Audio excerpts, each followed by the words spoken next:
Tom Lacka, Ag and Natural Resources Extension Agent for Pueblo County. Today, I wanted to talk to you a little bit about rabies. Rabies in Pueblo County continues to be an issue. Already in 2020, we have had 4 skunks and 1 bull test positive. In 2019, Pueblo County had 21 total cases of rabies. This included 4 bats and 17 skunks. Rabies just continues to rise. Statewide, in 2019, there were 163 total confirmed cases of rabies. From these cases, a total of 250 pets, 80 head of livestock, and 61 people were exposed to rabies. As this issue is becoming more and more of a problem, we are going to look at some things about rabies and some ways to protect yourself from this disease. The rabies virus is transmitted from animal to animal through the saliva of the infected animal. It is most often transferred through a bite. So when the animal bites another one, that saliva gets into that wound and then allows the rabies virus to replicate itself. So that rabies virus is now in the new animal, and it travels up the nerve pathways to the spinal cord, and then up the spinal cord into the brain. It is in the brain where the virus begins to replicate itself or multiply. As this virus multiplies in the brain, it multiplies to a point where it will now infect the salivary glands again, where that animal can pass it on to another. It is only contagious through the saliva. One other way that it can pass, very rarely, is from the saliva of another animal as it enters into an open mucous membrane or an open wound or cut. Signs of rabies. How do I know if something has rabies? Well, one of the first signs is behavioral changes of the animal. If the animal is not acting normal, it probably, just might, have rabies. So, you'll see an animal that acts more aggressive when it's typically docile. You'll also see an animal that's more docile when it's generally a little more aggressive or flighty. That is one of the first major signs of rabies. Another sign, not acting normal, is when a nocturnal animal is out during the daytime. Most often, around here, that is what we're seeing with the skunks. If you see a skunk in the daytime, there's probably something wrong with it, because skunks are most often out at night. So we've had rabies around forever. Why now all of a sudden the concern about this?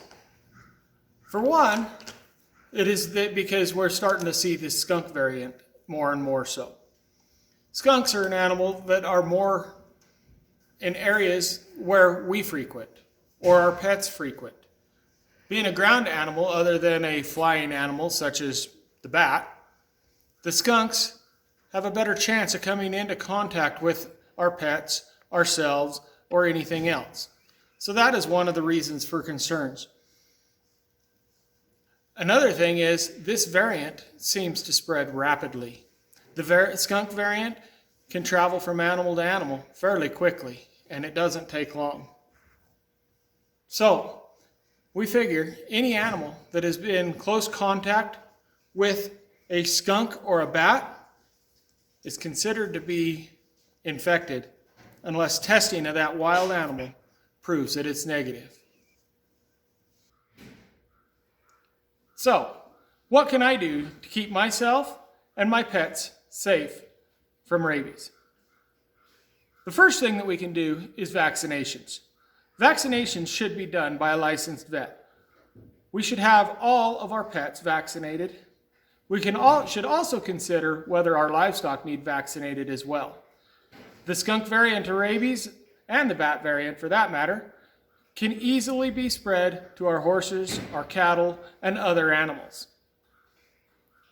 this has been proven with the case of one bull here in Pueblo County already. Another thing that we can do is to avoid any and all contact with wild animals. If you see a skunk or you see a bat or any other mammal that is not healthy, doesn't seem right, don't contact it. Don't try to save it. Don't try to help it. Another thing we can do is to keep our pet and our livestock feed in secure places. We've talked about the skunk variant, but raccoons can also carry rabies. I know on my place, we end up with a raccoon or two getting into the livestock feed. Keep this in a place where raccoons or other animals can't get to it. I have barn cats. I have to keep my cat food secured so that the skunks aren't attracted to that area and bringing the rabies onto my place. If you have been bitten or possibly exposed to the rabies virus, please seek medical attention first. Following seeking proper medical attention, your next step would be to contact the local health department to report this exposure. In Pueblo County, the number for the Pueblo Department of Public Health and Environment is 719-583-4307. To report a wild animal bite, contact the USDA Wildlife Specialist. That number is 719-569-1906. Colorado law states that it is illegal to live trap and transport a skunk to a new location. This is in order to prevent the transfer of rabies into populations where it does not already exist. If you have any questions on this, please contact Colorado Parks and Wildlife.